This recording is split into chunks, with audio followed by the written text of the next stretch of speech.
aku memang agak beda saat ini di biasa aku di Opik membahas siapa uji segala macam. Kalau di sini menjadi sosok yang dibilang penting, nggak penting, kan penting.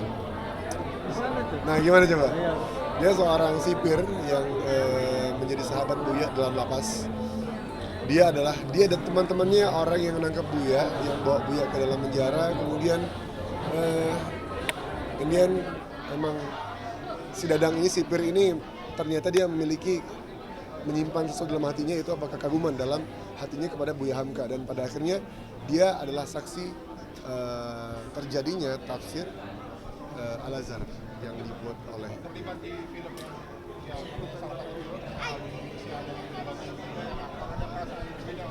perasaan ini kayak apa ya, seneng banget karena buat aku pribadi rasanya ya rasaku ya ini film kayak Avengers karena banyak banget aktor-aktor besar yang ada di sini, jadi kita ngerasa kayak wow kita dianggap nih gitu, jadi emang apalagi tambah ceritanya sosok Buya Hamka yang begitu dahsyat, jadi emang well banget dan seneng banget alhamdulillah. Mas Alvin melihat acara hari ini gimana nih dihadiri oleh Muhammadiyah dan juga NU?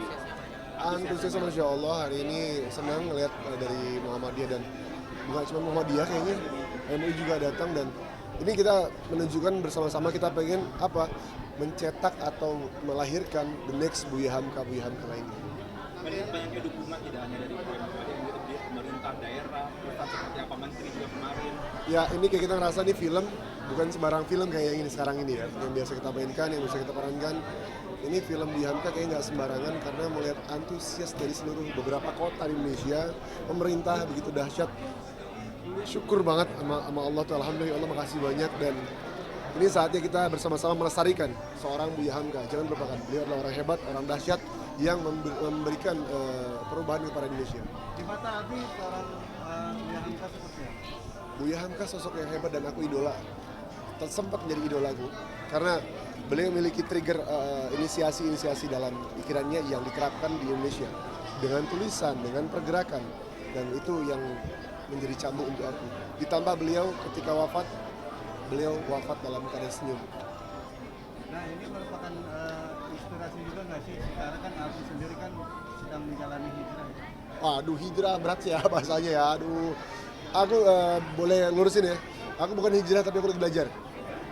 Nah, kalau dibilang berpengaruh apa enggak? Pengaruh banget. Karena jujur, ketika kita melihat tayangan ini, kemudian ada partnya aku nggak tahu, dan ternyata dari part itu, dari sosok Buya Hamka mencambukku untuk membuat program baru di komunitasku Bikers Dakwah gara-gara Buya Hamka. Filosofi atau apa sih yang juga kata mutiara ya? Abi sampai saat ini. Kata-kata Buya, jangan sampai kemarahanmu menghilangkan kecerdasanmu. Itu dalam hadis la taghdab walakal jannah, jangan marah kamu surga. Jadi kata-kata Buya, jangan sampai amarahmu menghilangkan kecerdasanmu. Sabar jadi. Nah ini kan merupakan perjalanan spiritual Abi juga ya. Ya. Akhirnya mendapatkan peran di film Buya Hamka. Bercerita sedikit pengalaman masa lalunya terkait drugs itu sendiri seperti apa sih? Menghilangkan drugs itu sendiri. Oh. Kalau untuk masalah itu, masa lalu ya sudah ya, volume kita kan masing-masing berbeda, dan bagaimana menghilangkannya, bagaimana mengubahnya, tidaklah suatu kaum merubah, melainkan dia merubah dirinya sendiri. Artinya apa? Liman arad, bagi yang mau, kalau kita mau berubah, artinya nggak ada kata nggak bisa untuk berubah menjadi lebih baik. Pertanyaannya adalah mau atau tidak. Seperti Buya Hamka, ketika di cerita ini, beliau tinggal numpang di Makassar. Ada kesempatan tempat lain, mau atau tidak diambil. Kayak begitu kan. Sekarang tinggal tanya diri kita masing-masing untuk perubahan diri. Kita mau nggak menjadi lebih baik ke depan? Kita mau nggak menjadi the next Buya Hamka? Kita mau nggak menjadi sosok orang yang menjadi trendsetter, bukan follower? Mau atau tidak? Itu doang masalah.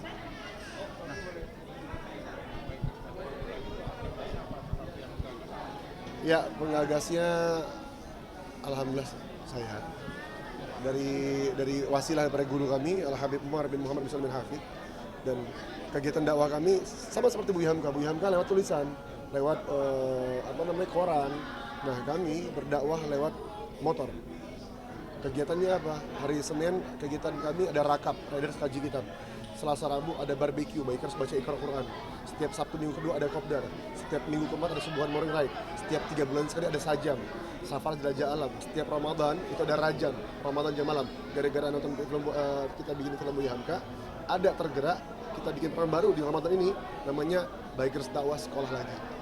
Jadi kita memberikan penyuluhan kepada anak-anak sekolah secara free dan cabang kita se-Indonesia semuanya tidak berbayar. Baru 5 tahun. Jabodetabek kita anggota baru 1.300 lebih.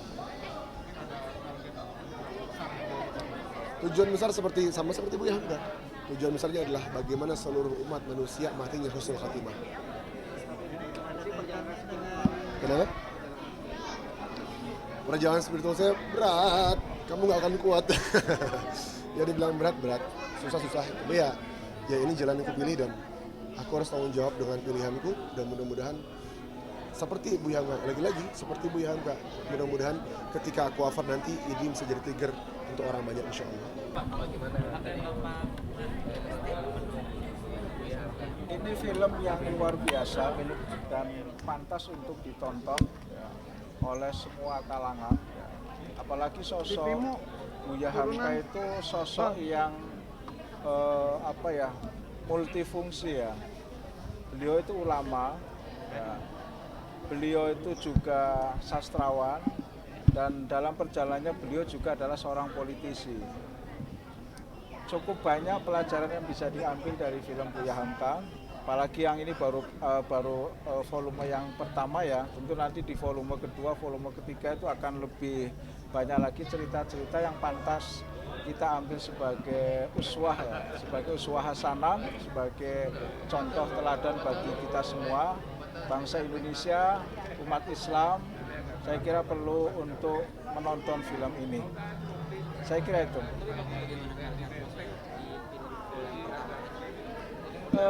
Film pertama kan baru sebagian ya dari 3 volume itu sudah menggambarkan terutama periode-periode sulit ketika Buya Hamka hadir di era penjajahan Jepang dan menggambarkan sikap Buya yang sangat tegas terhadap penjajah Jepang.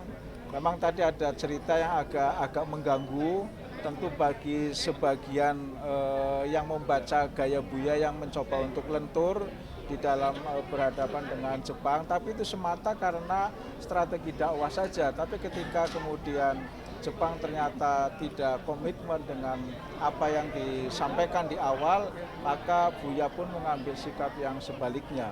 Dan kita tahu ketika tadi diceritakan bagaimana periode awal kemerdekaan, sikap Buya sangat tegas. Dan yang saya kira menarik itu dari pertemuan 2 tokoh nasional antara Buya Hamka dengan Pak Karno. Itu harus dicatat baik-baik bahwa di awal sebelum kemerdekaan itu Buya Hamka dengan Pak Karno itu sangat luar biasa, sangat dekat. Tapi kemudian nanti saya kira di volume berikutnya ya akan muncul, karena ini juga cerita sejarah bagaimana kemudian Pak Karno dengan Buya Hamka agak berjauhan karena hasutan dari orang-orang PKI yang kemudian menyebabkan Buya Hamka itu harus masuk di penjara dan bahkan juga mendapatkan siksaan fisik. Saya membacanya seperti itu. Tadi sudah menjadi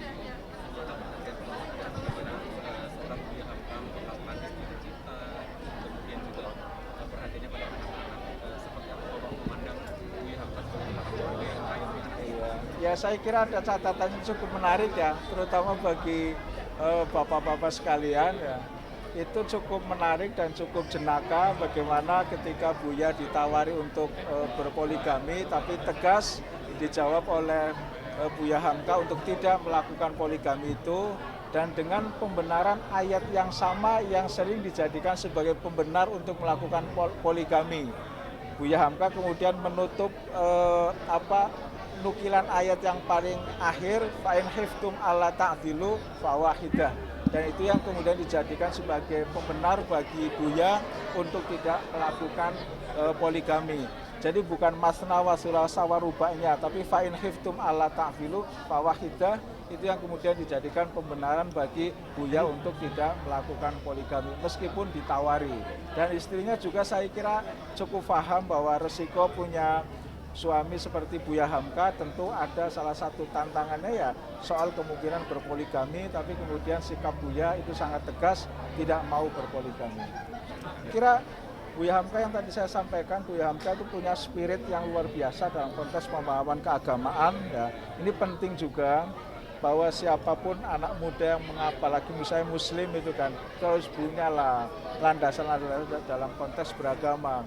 Kemudian yang lainnya, cara pandang tasawuf Buya Hamka itu berbeda juga dengan mungkin sebagian orang yang memahami tasawuf. Tasawuf itu bukan berarti kemudian menjauh dari kehidupan dunia. Itu yang Buya tidak bersepakat. Saya melihatnya seperti itu. Jangan lupa selanjutnya kita nonton bersama film Buya Hamka tanggal 19 April 2023.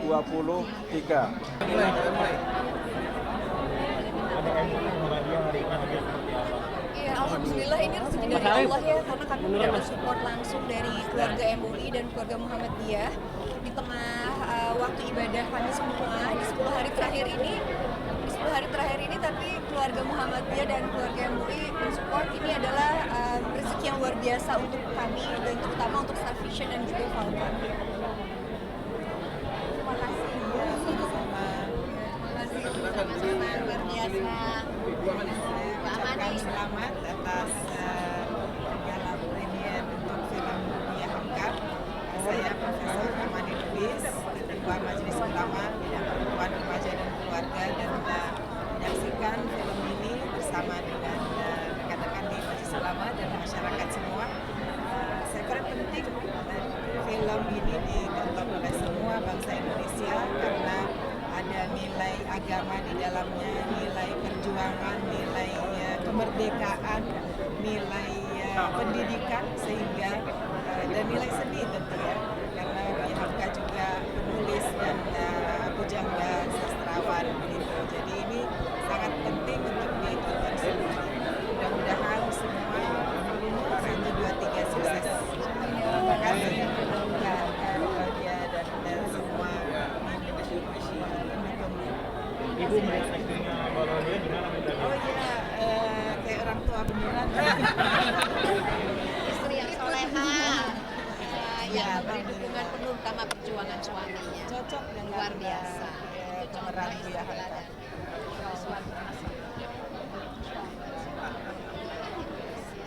Pelajaran yang besar ya. Karena Buya Hamka nggak berhasil tanpa seorang istri yang soleha. Tidak hanya MUI dan Muhammadiyah, tapi juga dapat apa dari Pemda juga, pemerintah, kementerian, dan seperti apa? Alhamdulillah Mas, ini benar-benar kesempatan yang baik ya untuk kami semua, dan semoga Allah jaga ya Mas kenikmatan ini gitu, karena nggak selalunya kesempatan itu datang untuk kami ya, dan ini adalah kesempatan yang mahal sekali. Dan kami juga sangat bersyukur banget berapa lapisan sangat mensupport film kami dari teman-teman mahasiswa, mahasiswi dari hampir berapa kota banyak sekali, dan seneng banget, semoga Allah jaga ya. sendiri memaknai peran sebagai saudara seperti apa? Pertama untuk generasi muda ya. Iya. Jadi contoh sosok utama itu apa yang dipakai? Iya, kita belajar bisa dari mana aja. Kita belajar bisa dari karakter seseorang, dari kisah hidup seseorang, dan kita belajar dari orang yang memang ada gitu kan. Dan menurut saya ini adalah pelajaran yang besar ya Mas, karena ini mahal gitu, dan kita sebagai generasi muda kita kayak perlu panutan, kita perlu contoh gitu, di mana kita bisa mengambil ilmunya, dan insya Allah kita minta tolong sama Allah supaya kita bisa mengamalkannya di dalam kehidupan kita sehari-hari. Amin, amin, amin, insya Allah. Dapat support Ya. dari keluarga besar almarhum Buya Hamka seperti apa sih, Del? Iya, keluarga Buya Hamka sih Masya Allah ya Mas, dari cucunya, anak-anaknya semuanya sangat support sekali gitu, dan kami juga mendapatkan info-info yang banyak untuk karakter-karakter film ini. Hal berkesan apa sih yang kamu dapat